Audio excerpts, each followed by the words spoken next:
BBMP news 9ಗೆ ಸ್ವಾಗತ. ಮೊದಲಿಗೆ ಮುಖ್ಯಾಂಶಗಳು. ನಮ್ಮ ಅತ್ಯಂತ ಹಿರಿಯರು, ಕರ್ನಾಟಕದ ಸರ್ವೋಚ್ಚ ನಾಯಕರು, ಮಾಜಿ ಪ್ರಧಾನಮಂತ್ರಿ ಸನ್ಮಾನ್ಯ ಶ್ರೀ ಎಚ್ ಡಿ ದೇವೇಗೌಡರ ಧರ್ಮಪತ್ನಿ ಚೆನ್ನಮ್ಮಾಜಿಯವರು ಆಸ್ಪತ್ರೆ ಕಳೆದ 3 ದಿವಸದಿಂದ ಇದ್ದರು. ಈಗ ಕೆಲವೇ ಕ್ಷಣಗಳ ಹಿಂದೆ ಅವರು ತಮ್ಮ ಕೊನೆಯ ಉಸಿರನ್ನು ಎಳೆದಿದ್ದಾರೆ. ಸನ್ಮಾನ್ಯ ಎಚ್ ಡಿ ದೇವೇಗೌಡ ಸಾಹೇಬರು ಅಲ್ಲೇ ಇದ್ದಾರೆ. ಈಗ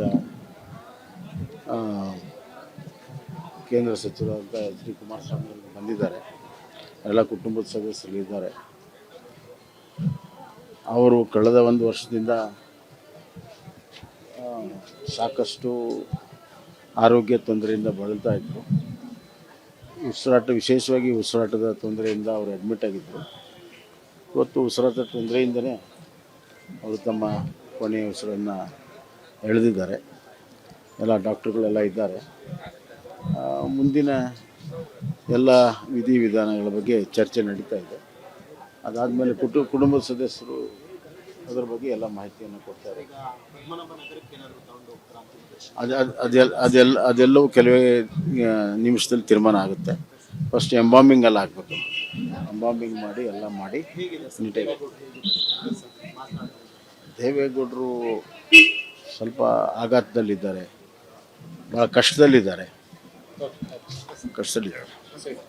ನಮ್ಮ ಅತ್ಯಂತ ಹಿರಿಯರು, ಕರ್ನಾಟಕದ ಸರ್ವೋಚ್ಚ ನಾಯಕರು, ಮಾಜಿ ಪ್ರಧಾನಮಂತ್ರಿ ಸನ್ಮಾನ್ಯ ಶ್ರೀ ಎಚ್ ಡಿ ದೇವೇಗೌಡರ ಧರ್ಮಪತ್ನಿ ಚೆನ್ನಮ್ಮಾಜಿಯವರು ಆಸ್ಪತ್ರೆ ಕಳೆದ 3 ದಿವಸದಿಂದ ಇದ್ದರು.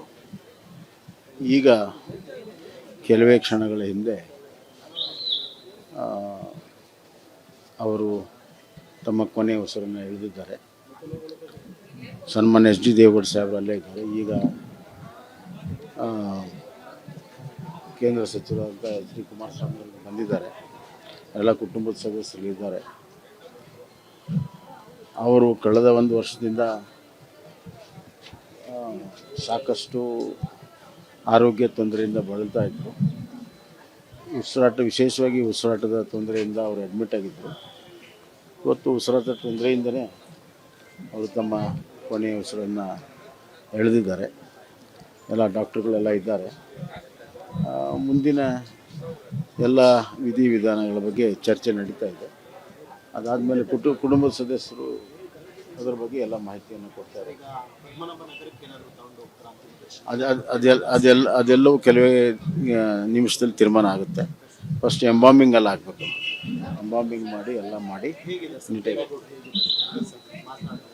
ದೇವೇಗೌಡರು ಸ್ವಲ್ಪ ಆಘಾತದಲ್ಲಿದ್ದಾರೆ, ಭಾಳ ಕಷ್ಟದಲ್ಲಿದ್ದಾರೆ.